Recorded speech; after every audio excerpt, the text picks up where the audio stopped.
Hello everyone and welcome to week 4. This week we investigate Hilary Jenks's book, Literacy and Power. Her framework for critical discourse analysis, or CDA, helps us discern an ideology at work in a text. I like to say after reading Jenks's book, pleasure reading may be forever ruined for you. So if you're like me, you might begin to read ideology into just about everything. But seriously, I think Jenks's work is some of the most important information you can take away from this course.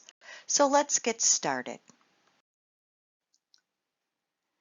I'll begin with some of Jenks's big ideas. Her work draws from Freire and Street, among others. You may recall we have mentioned both of these scholars before. Freire's notion of reading the world is that adults are already literate and reading the many texts around them. Brian Street is one of the pioneering scholars in the sociocultural discourse on literacy. His early work in the 1970s contrasted what he called the autonomous model of literacy, a decontextualized, skills-based approach, against what he called the ideological model, or the sociocultural perspective of literacy as an embedded practice. For further reading, you can check out literature listed in the annotated bibliography in the project module. So back to Jenks. She begins from the position that a text, broadly construed, is never neutral. She drills down into the power relations in a text between the author or the creator, or what she calls the dominant discourse, and the reader, or the different groups of people who would engage with this text. And she looks at the ideology at work and the language and other textual features. Her framework incorporates the process of redesign, or reappropriating a text and redesigning it with a different, perhaps more just ideology. So I'll provide a few examples shortly. Jenks's framework for critical discourse analysis includes the 4 ideas of domination, access, diversity, and design, and there's no special order for those 4 ideas. They don't need to be in this particular order here. Domination is a means of maintaining and reproducing relations of power.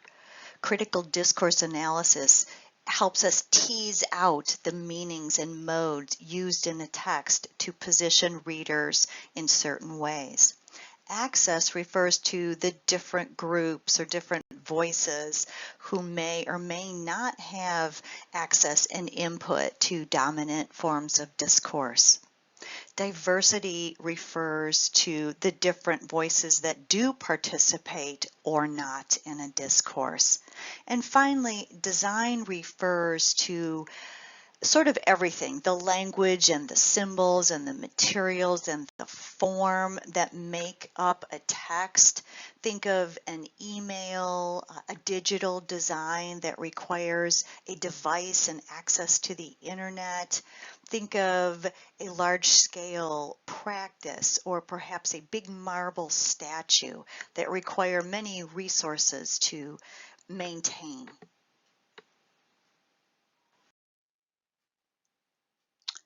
Jenks's CDA framework also incorporates Thompson's modes of ideology to better discern how an ideology is at work through the textual features such as language and images and gestures and symbols and so forth in a text. Modes of ideology are used to legitimate certain ideas as truth or common sense. They might be used to dissimulate certain symbols that are distasteful and perhaps replace them using tropes and euphemisms. Textual features in the literacy practice may be used to unify, and we will see that in an example shortly. They may also be used to fragment society by othering certain groups. And finally, textual features may serve to reify, to make natural and official and solidify as truth. An ideology may be present via several of these modes, but often it comes down to one or two of them, as we shall see in some examples. The next 4 slides are going to be what I call a mini CDA, or critical discourse analysis. This is also your assignment this week, so I hope these examples are helpful and you can re-watch this if you need to, and I hope it all makes sense. We're going to use Jenks's fourfold model of dominance, access, diversity, design, and remember there's no special order for those 4 ideas. We're also incorporating Thompson's modes of ideology to sort of tease out how the ideology is being produced and reproduced in a text. So let's get started. So this is example number 1, and of course I'm trying to pick some diverse forms of text just to kind of make it more interesting. So example number 1, and most of us probably recognize the now removed statue of Robert E. Lee that stood in Richmond. The statue serves as the focal text of a literacy practice in this example. So let's step through the dominance, access, diversity, design process. And we'll begin with the idea of what is the dominant discourse of this statue? What is the main big idea? Well, basically, it's white supremacy, right? The idea that what this person on this big, beautiful statue really symbolizes and what he stands for. Let's look at access. Who had or who has access to this dominant discourse about white supremacy that is behind this text here? It's true that everyone who drives by the statue is looking at it, but who had access to its creation and its message? And how are the different groups that are reading, otherwise driving by and looking at the statue year after year, how is it positioning different groups? Diversity. Was there room for any diverse voices in the creation of this text? Not really, right? It was just this big monument that was designed and erected, and it stands in the middle of what was the former capital of the Confederacy, and I'm breaching into the idea of design here. Let me leap into design. So design, yes, it's this big, expensive white granite statue with the big bronze horse, very expensive, lots of thought, lots of money, and someone had to do the artistic work behind this big giant statue, as well as where it sits, right? All of this goes into how it's read by everyone for all of the years that it stood there. So we're thinking a little bit about how is the ideology of the dominant discourse of white supremacy being produced and reproduced in this statue? Well, I know there's a plaque on there somewhere, but that's not the thing that really jumps out at me, so it's probably not necessarily the words.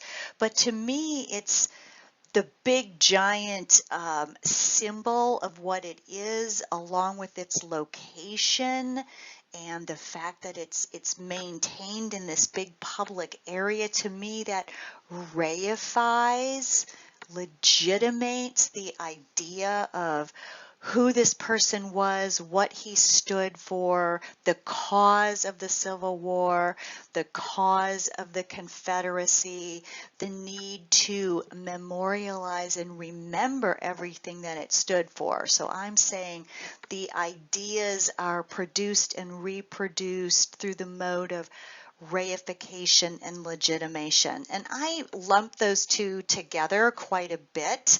I could probably tease them apart a little bit more. That is my reading and mini critical discourse analysis of this example. Yours could be slightly different.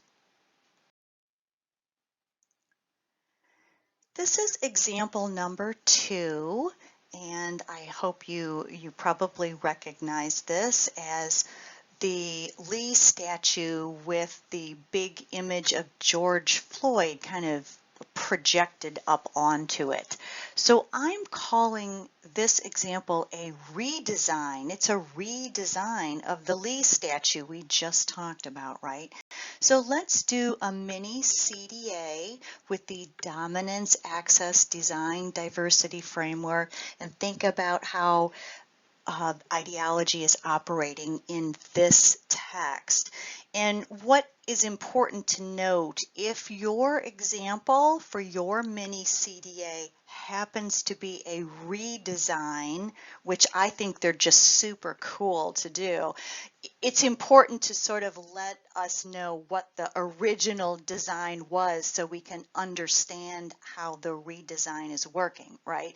Like if no one really knew what the original design of the George Floyd image here was, it might lose some of its impact. I don't know, it's my idea there. So dominance. So what discourse is dominant in this text? Well, to me, I think BLM is big words are on there somewhere that we might not be able to see here. Black Lives Matter, the idea of the symbol of George Floyd, and is kind of like the face to a lot of the implications of racism and violence against people of color just over the centuries that this country has been in existence. Access. Who had access to this particular discourse of, I'm going to call it the Black Lives Matter discourse if I have to put a label on it? Well, is it a more just discourse in that people who maybe didn't access the original white supremacist discourse could access this? Is it more accessible to people? Did it include, I'm moving into diversity, were there more diverse perspectives going into the message of this statue than perhaps in the original design? And finally, what about the form, I should say the design of the statue? To me, it's about its form, right? It took over and reappropriated the Lee statue with the very message I think that maybe a lot of people were reading themselves year after year of driving by and looking at that Lee statue. So I just really found this to be like a powerful design and the message behind it. So if I'm going to think about the mode of operation of the ideology here, because everything is an ideology, and ideology doesn't mean it's bad. It just means what are all the meanings behind it and how does it position different readers.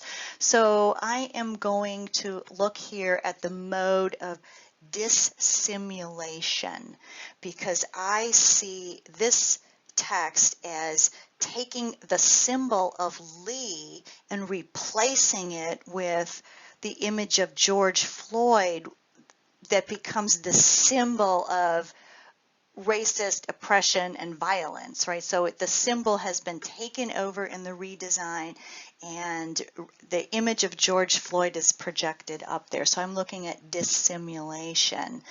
Now that is my mini CDA of this text, kind of incorporating ideas from the original design so that it helps to make sense. And your take could be a little bit different. You might read other modes of operation of ideology here. This is pretty rich, so there's certainly other ways we could go with it. So that was example 2. Here's example 3, and in this example I'm going to use a song as our focal text, again just because I'm trying to be interesting and engaging and give you some ideas, right? So hopefully you can tell, but if not, this is the image of the football team and the whole stadium standing up for the playing of the national anthem, which we hear all the time at the start of major sporting events, in this case a National Football League game. So this literacy practice happened to be the focus of a colleague's 1-2-3 project a few years back, and I just love to share this as an example. I don't think I could have come up with this on my own, so I'm thanking my colleague. So let's look at the dominance, access, diversity design framework and see what we come up with. So dominance. So what is the dominant discourse in the literacy practice of playing the national anthem at the start of the football game? And what is the practice itself, right? Well, it happens at the beginning of the game. We as citizens and fans, like it's just become like this. We just know it's going to happen, right? The music starts playing, everyone gets quiet, we stand up. Many people place their right hand over their heart. If you're a military veteran, I happen to be a military veteran, you might remove your headgear. If you are active duty military in uniform, you would be expected to stand and face the flag or face the sound of the music and hold your salute during the playing of the anthem.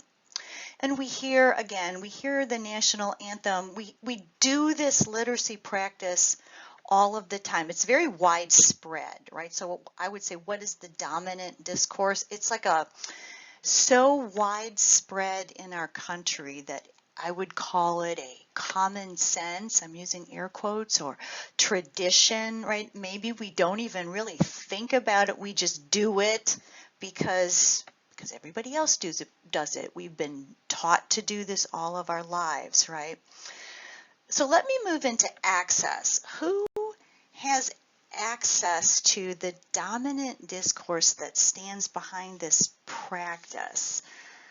Well, I would say that if you grew up in this country and you went to school here, you probably started learning about the national anthem. I'm thinking about standing and saying the Pledge of Allegiance, and I'm kind of conflating that into the same kind of a practice. We started learning it, and then we have been reproducing it generation after generation to the point where I'm not even sure who the original creator of this practice was, right? But I don't think there's a lot of room for diverse voices in it. Well, maybe there are. That's coming up.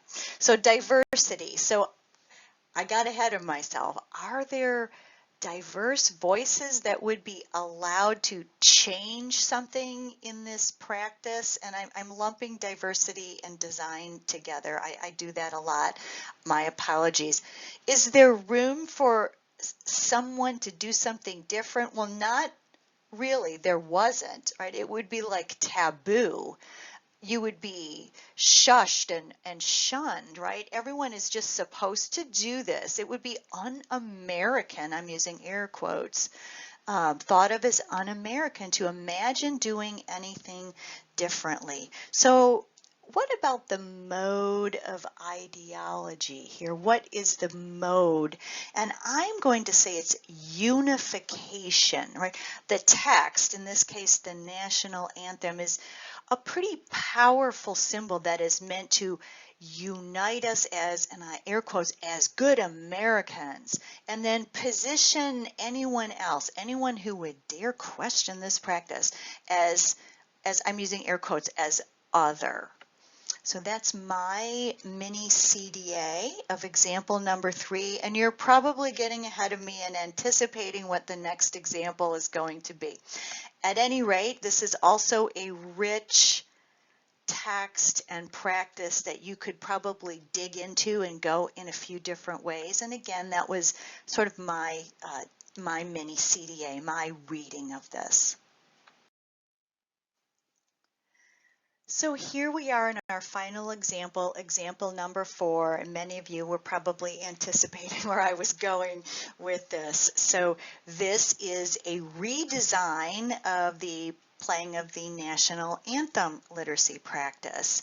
And you probably know, or if you don't, this is an image of Colin Kaepernick, if I'm saying that correctly, and he was, back in 2016, he was an NFL player for the San Francisco 49ers National Football League team. So again, this was the 1, 2, 3 project of a colleague, and I'm borrowing her ideas, and I just think this one's very rich as well. So it's a redesign. So we talked about the original design. Now let's get into our analysis of this redesign with the dominance, access, diversity design framework.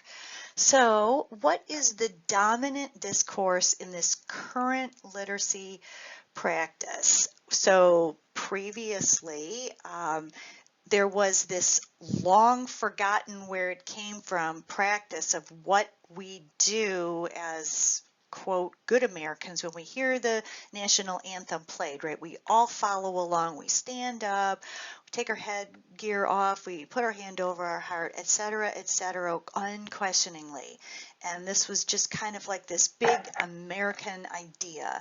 So here, Colin Kaepernick wanted to be read differently, and this was a very if you think of him as a text, his body as a text, read very differently. So he was like an anti-discourse to be read this way. He took a knee. So who has access to this discourse? Well, I would say anyone who would want to and would be brave enough to take a knee would be able to. What would be holding them back, right? The power behind the ideology in the original design, right?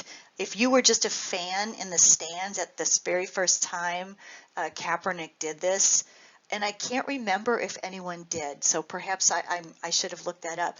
Would you have just stepped out into the aisle and kneeled with him? I can't imagine there would have been too many people brave enough to do that, although that has changed, but I'm getting ahead of myself. So I would say that this discourse and who has access to it would be much more just in that there would be room for others to kneel as well if they were brave enough to. So diversity kind of goes with access in that other groups who might want to kneel and be read as kneeling during the playing of the national anthem, perhaps for their different causes. They could be read perhaps by a t-shirt they were wearing. You know, I don't know, but it's much more diverse and accessible discourse. And finally, we get to the design.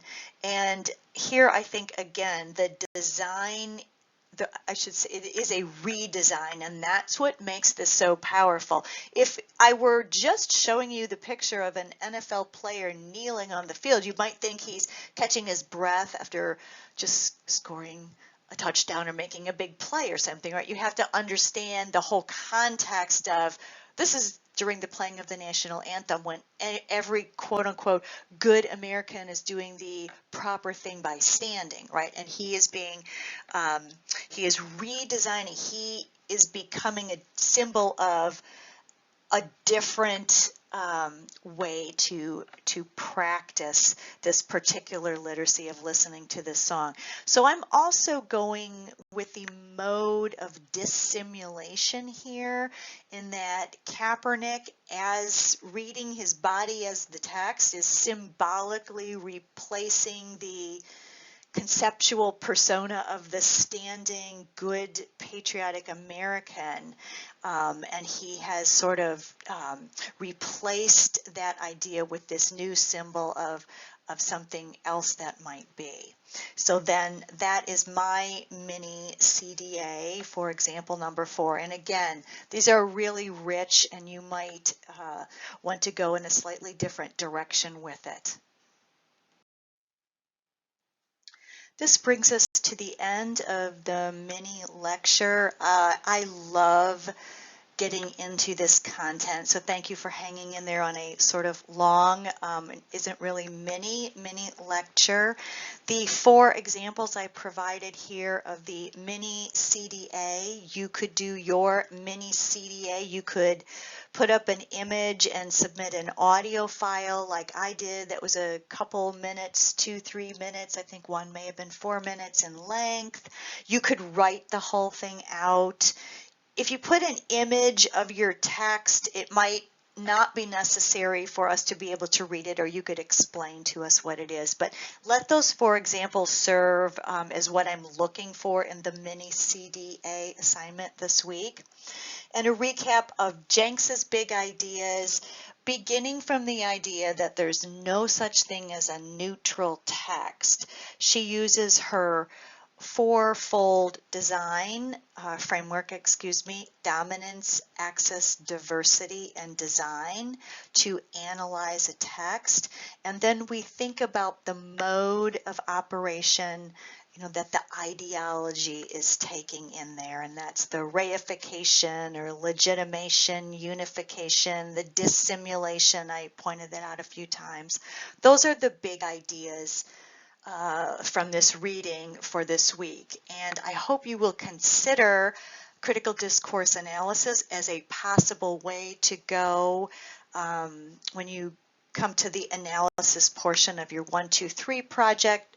Some projects it's more suitable than others, so we'll get to it in good time. But for this week, enjoy the content, and I really look forward to seeing what you come up with for your mini CDA assignments.